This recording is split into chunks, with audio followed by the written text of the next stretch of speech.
حضرت اسماعیل کے بارے میں حکم ہوتا ہے 7 سال کی عمر ایک روایت کے مطابق، ٹھیک ہے۔ خواب میں آپ کو کہا جاتا ہے آپ نے 3 راتوں تک مسلسل خواب دیکھا کہ اپنے بیٹے کو ذبح کرو۔ اگین ذرا سمجھیے گا قربانی کا لیول، 99 ایئرز کی دعا کے بعد بیٹا ملا ہے۔ پہلے حکم ہوا صحرا میں چھوڑ کے آ جاؤ، آپ چھوڑ کے آ گئے ہیں، کتنا بڑا امتحان تھا۔ اب اس سے بڑا امتحان کہ اب اس کو ذبح کر دو۔ اچھا اب یہ بھی چلیں، آج آپ کو بہت خوبصورت بات سننے کو ملے گی کہ آپ کو جب 8 ذوالحجہ کی آپ نے خواب دیکھا نا تو آپ کنفیوز رہے کہ یہ شیطان کی طرف سے یا اللہ کی طرف سے خواب ہے۔ تو یہ جو سوچ بچار ہے نا، سوچ بچار کو کہتے ہیں ترویہ۔ تو جو 8 ذوالحجہ کا دن ہے اس کو یوم الترویہ کہا جاتا ہے۔ اس کی وجہ یہ ہے، ایک بار پھر خواب آیا تو آپ نے یقین کر لیا کہ یہ اللہ کی طرف سے حکم ہے، تو اس لیے 9 ذوالحجہ کو کیا کہا جاتا ہے؟ یوم عرفہ۔ عرفات کہتے ہیں پہچان کا دن۔ آپ کو یقین ہو گیا کہ یہ خواب اللہ کی طرف سے ہے، اور 10 ذوالحجہ کو آپ ذبح کرنے کو چلے تو یوم النحر کہا جاتا ہے، ذبح کا دن۔ یہ ایکچولی یوم ترویہ، یوم عرفہ اور یوم النحر یہ حضرت ابراہیم کی کیفیات تھیں۔ اچھا اب آپ نے کمال یہ کیا کہ جب آپ کو یقین ہو گیا نا، آپ نے اپنے بیٹے سے بھی پوچھ لیا کہ بیٹا مجھے اس طرح خواب آیا ہے، تم کیا کہتے ہو؟ 7 سال کا بیٹا ہے، ایک روایت کے مطابق ان کی 10 سال عمر ہے۔ اللہ اکبر، وہ بیٹا بھی کیسا ہے؟ جب آپ نے بیٹے سے پوچھا تو بیٹا کہتا ہے ابو جی یا بنیا انی ارا فی المنام، قرآن میں یہ الفاظ موجود ہیں، انی اذبحک فانظر ماذا تری، اے میرے بیٹے میں نے خواب میں دیکھا کہ میں تجھے ذبح کر رہا ہوں، تیری کیا رائے ہے؟ ہائے ہائے، بیٹا کیا کہتا ہے؟ یا ابت افعل ما تؤمر، اے والد صاحب کیجئے جس بات کا آپ کو حکم دیا جا رہا ہے، ستجدونی انشاء اللہ من الصابرین، خدا نے چاہا تو قریب ہے آپ مجھے صابر پائیں گے، صبر والا پائیں گے۔ اللہ اکبر۔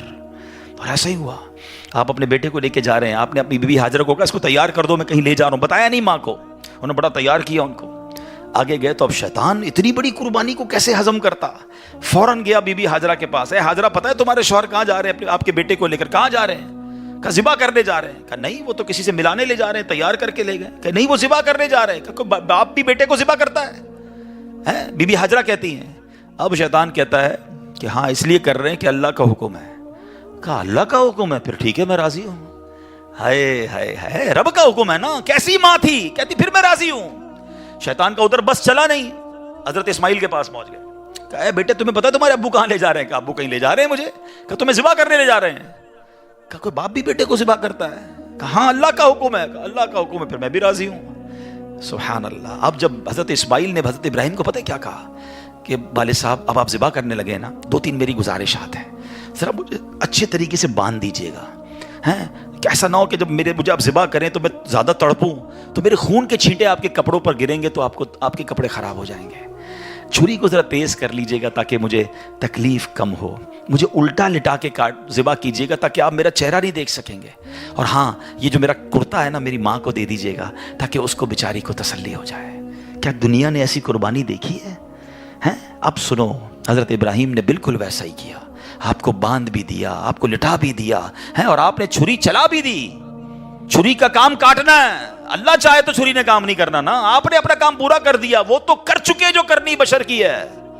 مگر پھر کیا ہوا؟ سبحان اللہ، یہ امتحان ختم ہوا اور اب آسمان سے آواز آئی، حضرت ابراہیم بالکل اوپر بیٹھے ہیں اور چھری چلا رہے ہیں، تو اوپر سے آواز آئی، سبحان اللہ، اللہ اکبر اللہ اکبر۔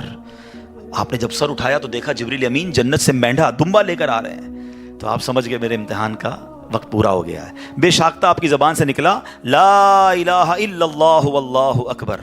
تو حضرت اسماعیل تو نیچے لیٹے ہوئے تھے، وہ بھی سمجھ گئے کہ لگتا ہے ہمارا امتحان پورا ہو گیا۔ وہ کہتے ہیں اللہ اکبر وللہ الحمد۔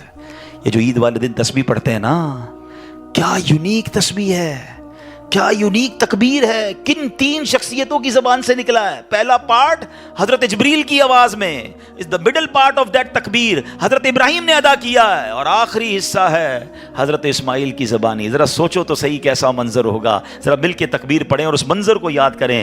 اللہ اکبر اللہ اکبر لا الہ الا اللہ واللہ اکبر اللہ اللہ اکبر وللہ الحمد، اللہ اکبر اللہ اکبر، لا الہ الا اللہ واللہ اکبر اللہ اکبر وللہ الحمد۔ ہمارے بچے، ہماری فیملی قربانی کو ہم نے فیسٹیول بنا دیا ہے، گائے آ رہے ہیں، بکرے آ رہے ہیں، انجوائے ہو رہا ہے، گھوم آ رہے ہیں، پھر آ رہے ہیں، پھر باربیکیو پارٹیاں۔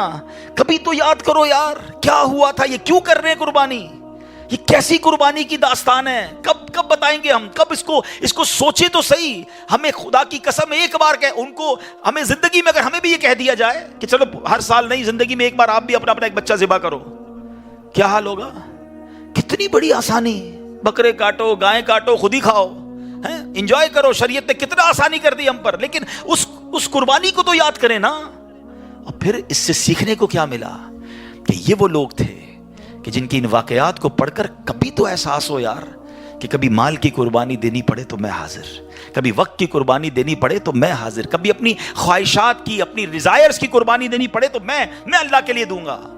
اور اللہ وہ دن لائے جب جان کی قربانی دینی پڑے، تم بھی اب پیچھے نہ ہٹے کہ یا اللہ جان بھی تیری ہے، تو نہیں تو دی نا جان، اے اللہ میں راضی۔ اللہ وہ جذبہ آتا۔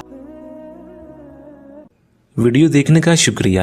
اگر آپ چینل پر نئے ہیں تو سبسکرائب کر لیں اور ساتھ ہی ساتھ بیل آئیکن پر بھی کلک کر دیں تاکہ یوٹیوب ہماری ہر ویڈیو کا نوٹیفیکیشن سب سے پہلے آپ کو بھیج دے۔